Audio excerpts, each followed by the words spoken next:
tardes a todos y a todas. Acá me escuchan, pero por ahí en el Zoom no. Quiero ser muy breve en lo que voy a exponer yo. Me parece que lo más importante es lo que continúa, que es la exposición del doctor Barraza sobre un caso práctico y sobre la aplicación práctica de las normativas en materia de violencia institucional.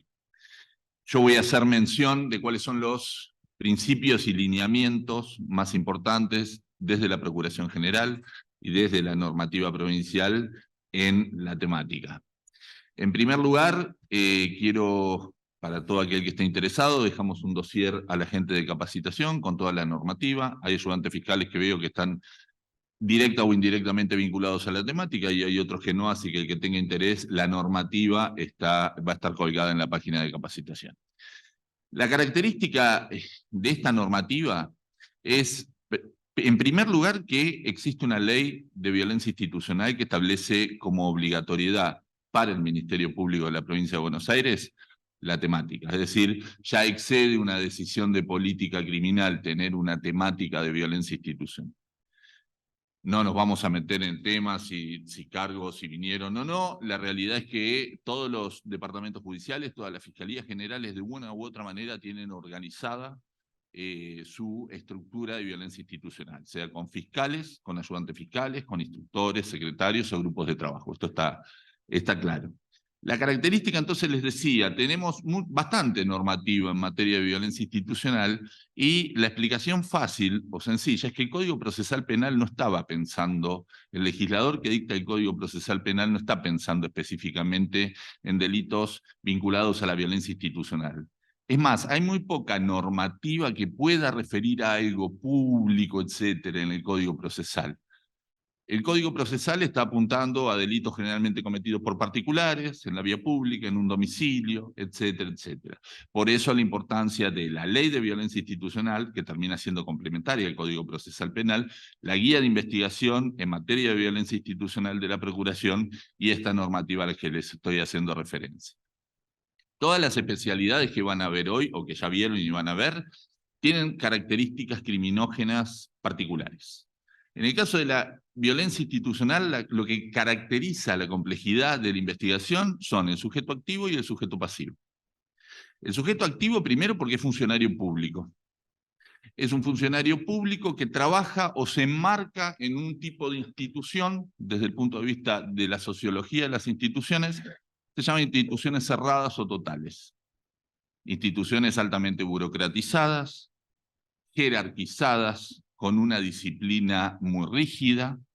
Instituciones, por ejemplo, lo que va a hacer referencia a Patricio, como ser la cárcel, donde los unos y los otros, los penitenciarios y los internos, conviven todo el día, donde tienen que tener una disciplina obvia.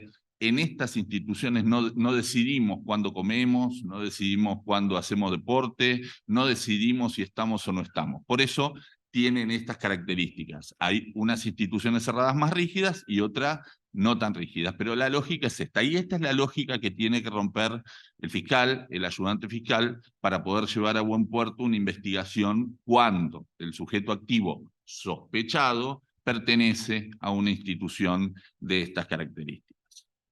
Por el otro lado tenemos a la víctima. La víctima está regida por esa institución, está a disposición de un poder judicial, pero en la práctica está inmiscuido y metido en su vida en esa institución, lo cual es muy difícil de sobrellevar, tanto a la víctima como a los testigos potenciales de ese lugar. Porque cuando nosotros vamos, nos establecemos, investigamos, nos vamos, y el testigo, la víctima, si es que está viva, sigue conviviendo ahí bajo esa rigidez del sistema. Estas son las características criminógenas. ¿Cómo se rompe esta lógica o esta característica de la víctima? Porque tenemos que entender que son víctimas. Nosotros las tenemos en otra causa como sujeto activo, pero en la causa de violencia institucional son víctimas, como cualquier otra. Es más, la ley de violencia institucional le impone al fiscal darle participación al CAP en estos casos, ¿sí? Es una obligación legal, no es si quiere o no quiere, si le parece o no le parece. Estas características y la guía de investigación en particular, la ley de violencia institucional, tratan de suavizar esto a través de una serie de herramientas que pueden ver ahí, desde traslado de unidad carcelaria, desde algún tipo de medida de protección, traslado a hasta una unidad de carácter federal, etc. ¿Sí? Ahora, ¿cómo rompemos la lógica de la complejidad para el sujeto activo? La primera lógica, ¿cómo se rompe? Con la especialidad. Ya lo dispone la ley. No podemos investigar un delito de homicidio común, un robo y un caso de violencia institucional porque tienen características muy distintas. Entonces, primer principio, la especialidad que ya está determinada por ley. El segundo principio es la inmediatez. Si yo tengo una institución cerrada que está acostumbrada a una burocratización muy fuerte, a un sistema de traslado dentro de esa institución, vamos a poner una cárcel, una comisaría, yo tengo que llegar lo más rápidamente posible a ese lugar, porque si no, ya tengo perdida gran parte de la investigación. La máxima de Locard, que el tiempo que pasa es la verdad que huye, acá se aplica totalmente. Entonces, una de las cosas que se ha logrado es esa inmediatez en la medida de lo posible. Y ahí está la importancia del ayudante fiscal, porque no solo trabaja en esa inmediatez y sobre todo en departamentos judiciales con distancias. Acá veo al ayudante fiscal de Magdalena, el ayudante fiscal de violencia institucional de La Plata. A veces es difícil llegar con esa inmediatez, ni hablar Azul, ni hablar Trenquelauquen. Entonces, ¿cuál es la importancia? Que todos los ayudantes fiscales, esto se está bajando como propuesta desde la Procuración General en los distintos encuentros de capacitación, que todos los ayudantes fiscales tengan las nociones mínimas de investigación de este tipo de delitos para que intervenga en la inmediatez y después sí remita la investigación al especializado. Pero el que va a llevar rápido al lugar del hecho es el fiscal o el ayudante fiscal de la descentralizada, ¿sí? Entonces, esta inmediatez es importantísima. Lo mismo que la presencialidad. La presencialidad de un equipo, no de un ayudante fiscal solo. Tiene que bajar, sobre todo en hechos graves de violencia institucional, tiene que bajar un fiscal, tiene que bajar un ayudante fiscal, secretario, instructor, es decir, tiene que ir un grupo que pueda tomar decisiones en el lugar para romper esta lógica de institución cerrada. Porque si delegamos, otro de los principios es la no delegación, pero en el primer momento la intervención de la fuerza involucrada es obvia. Es decir, el primero que toma conocimiento del hecho es la institución involucrada. Nosotros tenemos que rápidamente romper esto y romperlo con un grupo de gente que empieza a levantar rastros, que tome croquis, etc. El siguiente principio es la no delegación. Teníamos un problema con la resolución 1390 que decía que no se podía delegar nada, que el Ministerio Público Fiscal tenía que hacerse cargo de las investigaciones. La ley de violencia institucional dice que no podemos delegar la investigación, no en nadie, en la fuerza involucrada, lo cual nos da una herramienta un poco más relajada como para poder trabajar esto. Y obviamente, delegación autorizada, no autorizada, y que dirige la investigación es el fiscal o el ayudante fiscal. Esto está clarísimo. Hemos tenido casos, creo que es en Mar del Plata, no sé si hay alguien de Mar del Plata acá presente, donde las pericias o la autopsia la hace por ahí en sí, en lugar de policía científica, el perito médico del Ministerio Público Fiscal. Entonces, ahí está evitada la delegación, perdón. Todos estos elementos están destinados a romper la lógica de la institución cerrada. Otro de los puntos vitales que nos parece a nosotros es poner un sesgo de violencia institucional. Si yo trabajo en una fiscalía de violencia institucional, trabajo en una ayudantía de violencia institucional y me llega una causa, el prejuicio en el sentido positivo, ¿cuál es? ¿Qué es una causa de violencia institucional? Bueno, esto en algunos casos es laxo.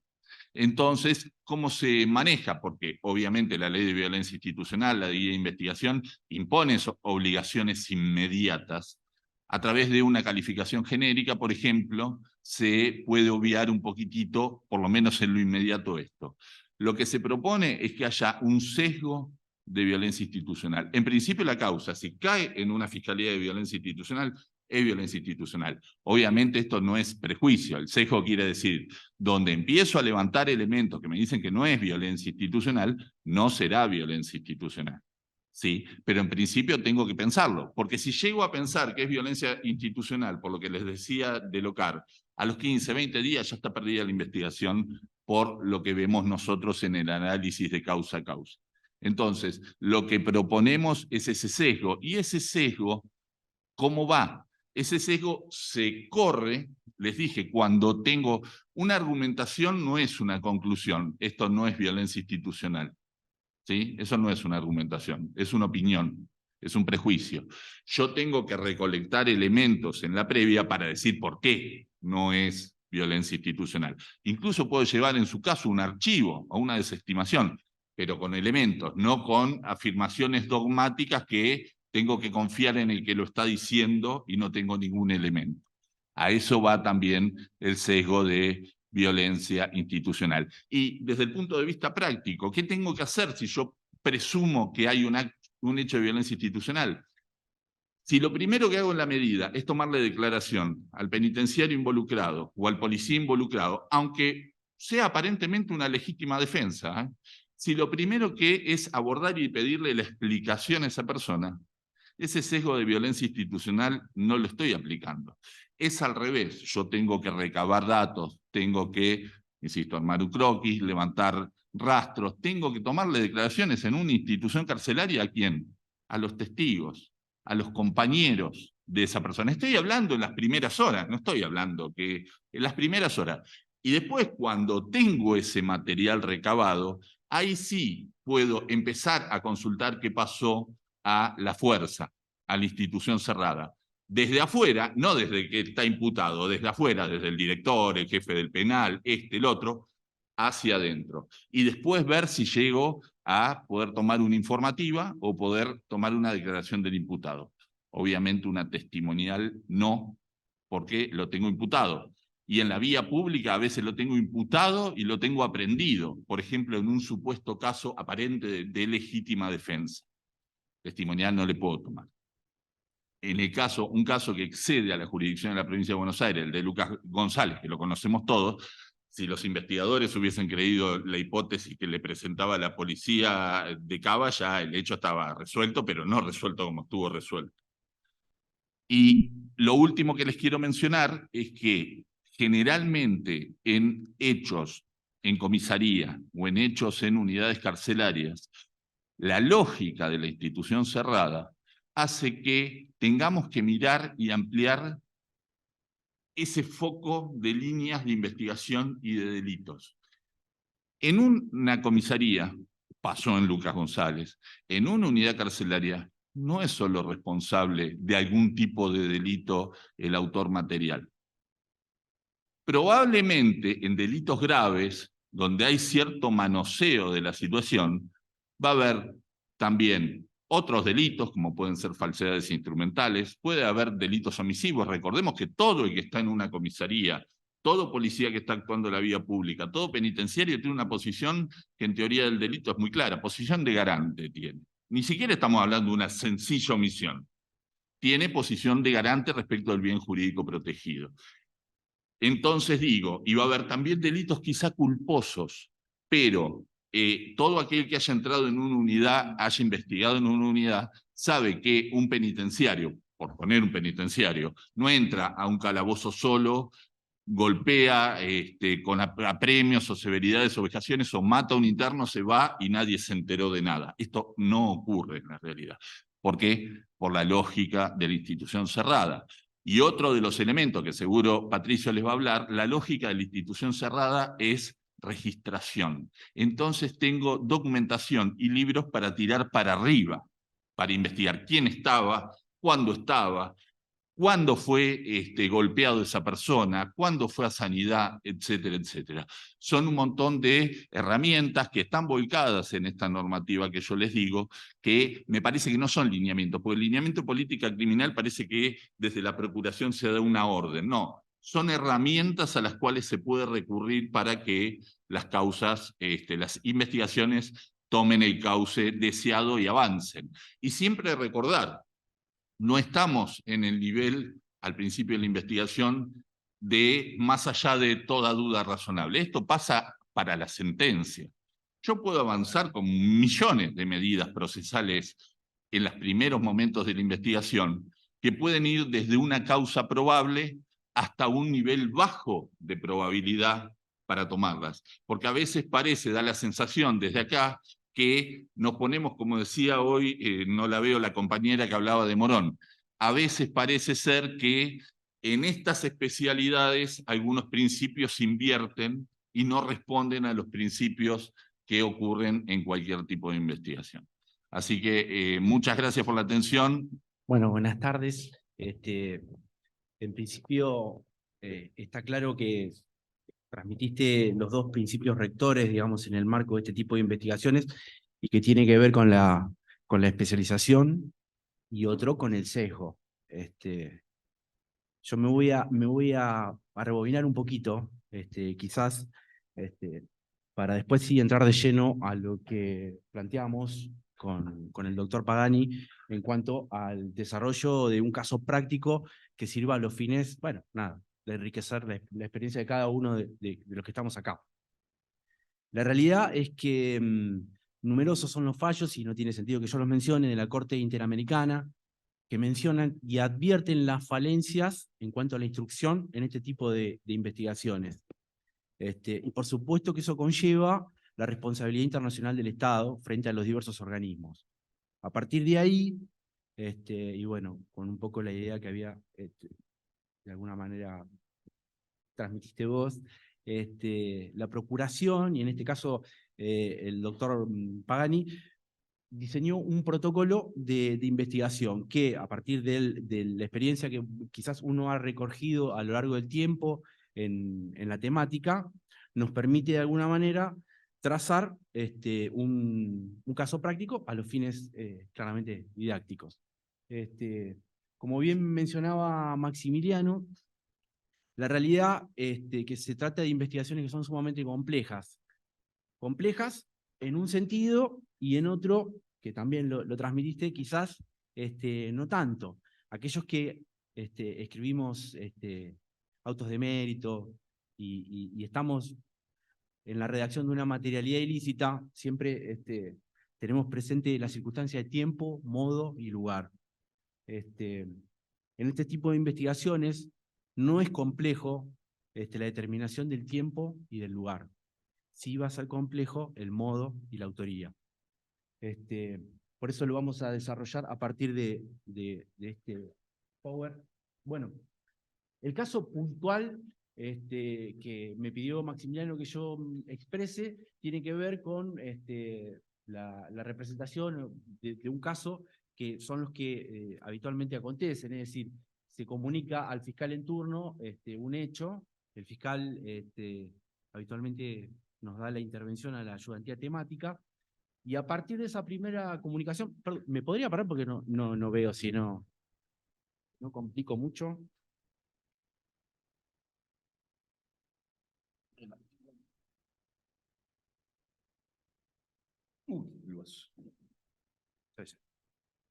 Bueno, a partir de esta primera comunicación, claramente nos va a permitir el abordaje o el análisis de aquello que va a ser necesario en el lugar del hecho.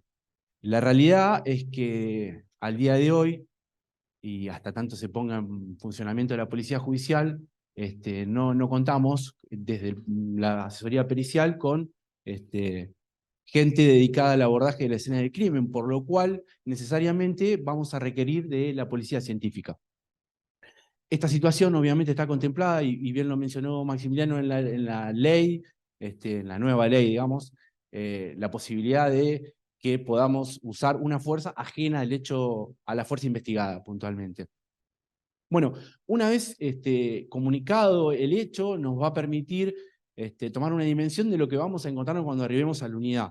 Y eso a los fines de determinar qué labor pericial vamos a requerir. Esto es, generalmente, de práctica, tratamos de combinar un perito fotógrafo, un rastro y planimetría. Eso generalmente diría que en la generalidad de los casos es lo que requerimos. Bueno, ahí una vez en el lugar del hecho,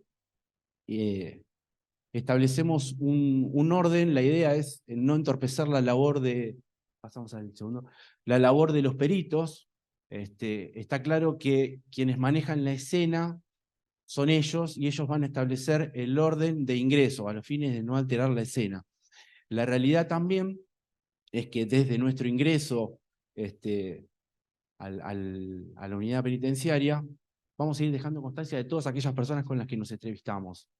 Y obviamente vamos a realizar un acta de procedimiento. Pasamos a la número siguiente. Bueno, previo al abordaje, quizás esto debió haber estado incluso antes, previo al abordaje de la escena del crimen puntualmente, y como bien decía Maximiliano, la realidad es que cuando uno ingresa a una unidad ya de alguna manera, y a partir de los datos que le fueron informados, tiene de alguna manera un contexto o se puede representar un eventual escenario con el que se va a encontrar. Entonces, ¿qué es lo que hacemos? Naturalmente vamos a pedir aquella documentación que nos va a permitir registrar las circunstancias de que hoy hablábamos, de tiempo y de lugar. Al ser una institución cerrada, la verdad es que todo el tiempo se deja constancia de todos los movimientos que hay en un penal.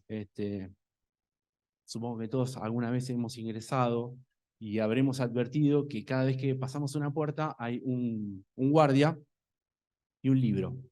Ese guardia y ese libro deja constancia del constante movimiento de gente dentro del penal. Bueno, por supuesto que todo eso nos va a servir para acreditar las circunstancias de tiempo y de lugar, y eventualmente algún elemento que nos permita también allanar de alguna manera la autoría. También es real que, más allá de la documental que hagamos recolección y que tiene que ver con el penal, también hay un área separada que es salud penitenciaria y que también lleva un registro de todas y cada una de las atenciones médicas que se practican. Entonces, eso también nos va a permitir, de alguna manera, establecer lesiones, tiempos, lugares y presencia, porque también se va a dejar constancia de aquellos que, en todo caso, se acercaron a la unidad sanitaria con el detenido, ya sea lesionado o bueno, en las circunstancias en las que arriba. Pasamos a la siguiente. Bueno, como decía, nuestra labor con los peritos básicamente es de acompañamiento. También en esas circunstancias habitualmente sucede que nos consultan o nos piden opinión respecto de aquellos elementos que pueden considerar de rastros relevantes, y por supuesto que también nos van a aportar un poco la lectura de lo que ellos observan, y así permitir tener un panorama respecto de qué es lo que buscamos y cómo lo vamos a buscar. Otra de las cuestiones también que debemos tener en cuenta es que, bueno, en todas las unidades existen cámaras de seguridad, y esto es normal que dejemos constancias en las actas de procedimiento al momento de ingresar, es la existencia de cámaras y la ubicación de las mismas. Por supuesto que en el caso de ser útiles y pertinentes a los fines de la investigación, la realidad es que vamos a solicitar el resguardo. El resguardo lo vamos a hacer a través de una comunicación que se efectúa a un organismo que es el encargado dentro del SPB de grabar y almacenar las imágenes de las unidades. Pasamos al siguiente. Bueno, hecho el abordaje de la escena, establecido de alguna manera alguna conclusión en la interacción con los peritos, también ya resguardamos los documentos que hoy mencionábamos, que nos iban a permitir trazar las circunstancias de tiempo, de lugar. Bueno, llega a la labor quizás más compleja. También lo mencionó Maximiliano, la realidad es que tanto víctima en el caso de que esté vivo y los testigos en el caso de que hablemos de un fallecido son personas de extrema vulnerabilidad, y la realidad es que va a ser complejo la interacción. Ahí quizás sí necesitamos un poco del oficio porque nada, hay gente que muchas veces es reticente y también sucede y nos ha pasado que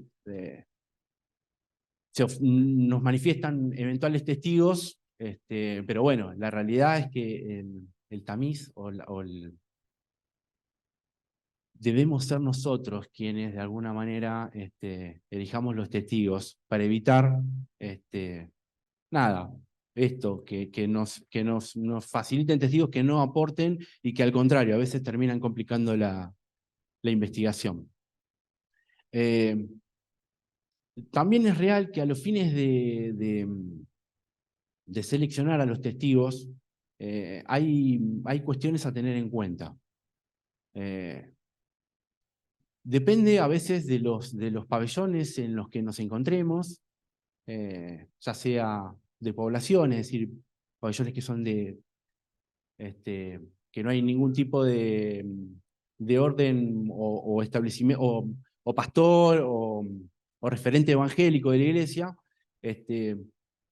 nos permite establecer de alguna manera. Debemos establecer en todo caso los liderazgos propios, eso a los fines de valorar esas testimoniales. La realidad es que dentro de todo pabellón, todos lo sabemos, existen liderazgos, obviamente que no son liderazgos carismáticos, entonces esas personas también debemos de alguna manera ser prudentes a los momentos de recibir declaración testimonial, porque también pueden estar de alguna manera con algún interés comprometido en cuanto al personal penitenciario. Entonces, ahí debemos ser muy prudentes. En el caso de los evangélicos o de los que comúnmente se llaman hermanitos, son también pabellones en donde tenemos de práctica siempre tratar de determinar quiénes son los pastores, los copastores y los roles de cada una de esas personas. Todo eso a los fines de valorar de alguna manera la credibilidad de los testigos. También es real que en los pabellones, sobre todo en los que son de población, la ubicación de las celdas también de alguna manera establece jerarquías propias del grupo, es decir, generalmente aquellos que tienen un liderazgo van a estar hacia el final del pabellón y aquellos que quizás son los últimos o los ingresantes estarán al principio. Bueno, claramente será necesario en ese caso advertir cuáles son los testigos a entrevistar. Una vez hecho el abordaje de los testigos, nosotros tenemos de práctica no solo hacer la declaración lisa y llana, sino que también de alguna manera pedimos la realización de lo que llamamos una declaración referenciada. Esto es, al momento y ahí sí, quizás pasamos al otro gráfico, al momento de recibir las declaraciones testimoniales, nos resultó muy importante. Esto tiene que ver con la autoría. Avanzamos, sí. Al momento de recibir la declaración, en el lugar, en el momento, como decía el doctor Pagani, pedimos también y le facilitamos una hoja a los fines de que nos grafiquen aquello que nos están relatando. La realidad es que esto tiene una doble finalidad. Por un lado, la práctica nos indica que muchas veces el testigo cuando llega al juicio de alguna manera refiere que yo no dije lo que dice la declaración o yo no quise decir eso. Entonces, por un lado nos resguardamos porque no solo tendremos la declaración testimonial, sino que también tenemos la declaración testimonial referenciada, hecho de puño y letra por aquel testigo. Por otro lado, y quizás lo más importante, como hoy también lo referenciaba Maximiliano, la realidad es que cuando valoremos la autoría, a veces se complica determinar los roles, sobre todo cuando tenemos que pedir una detención y quizás el juez, que lo resuelve naturalmente, entiende que no están acreditados determinados roles o coautorías funcionales o distribución de roles. Entonces, en ese caso, este tipo de referencias en las testimoniales nos permite probar eventualmente la coautoría funcional, la distribución de roles, que el juez entienda, porque nada, digamos, avancemos en otro. Quizás es más claro todavía. Ahora, hay una realidad. Yo bueno, me pongo como ejemplo yo, si a mí me metieran en ese cuartito y me golpearan, la realidad es que difícilmente ustedes no tengan un compromiso estando acá, porque es obvio que si acontece en ese ambiente, ustedes al menos escucharían mis gritos. Bueno, eso permite este tipo de declaraciones testimoniales referenciadas, advertir y poner en conocimiento del juez la distribución a veces de los roles y nos facilita a nosotros la autoría. Digamos, ahí vamos a ver que hay un dibujo de una persona en el piso, hemos tachado algunos datos, pero la realidad es que nos grafica respecto de los ingresos, las puertas. A veces también debemos preguntar y indagar un poco respecto de si son puertas ciegas o puertas con rejas. Y porque como hoy decíamos, por ejemplo, guardia médica dice ahí, bueno, yo si ingreso a esa oficina va a haber un libro y va a haber constancia de quiénes estaban en determinado horario. Entonces, puedo de alguna manera empezar a reconstruir y buscar los testigos, incluso de la fuerza, que pueden estar fuera del hecho, pero que sí los puedo valorar sin atacar el concepto o el sesgo de violencia institucional, es decir, me va a permitir tener un panorama claro respecto de aquella gente que sí la puedo sacar de la escena y sí me puede servir como testigo. Pasamos con otro gráfico. Bueno, en realidad un poco son todos los gráficos en ese sentido.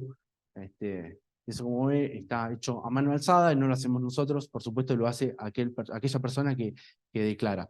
Pero ven, claramente 8 oficiales reducen a escalera sanidad. Entonces, depende de lo que yo pueda aprobar en cuanto a la autoría. Esto claramente me parece que es un elemento a tener en cuenta a los fines de construir una materialidad, de valorar una autoría, incluso establecer la coautoría, el dominio funcional de un hecho, y si no fuera así, nos va a permitir valorar también delitos de tipo omisivo, como bien decía hoy Maximiliano, o, bueno, en fin, ese tipo de cuestiones sin duda nos va a aclarar y nos va a facilitar el trabajo. Bueno, esos son todos los gráficos, les agradezco el tiempo, espero haber sido claro respecto de lo que se plantea en cuanto al abordaje de este tipo de investigaciones. Bueno, eso es todo. Gracias.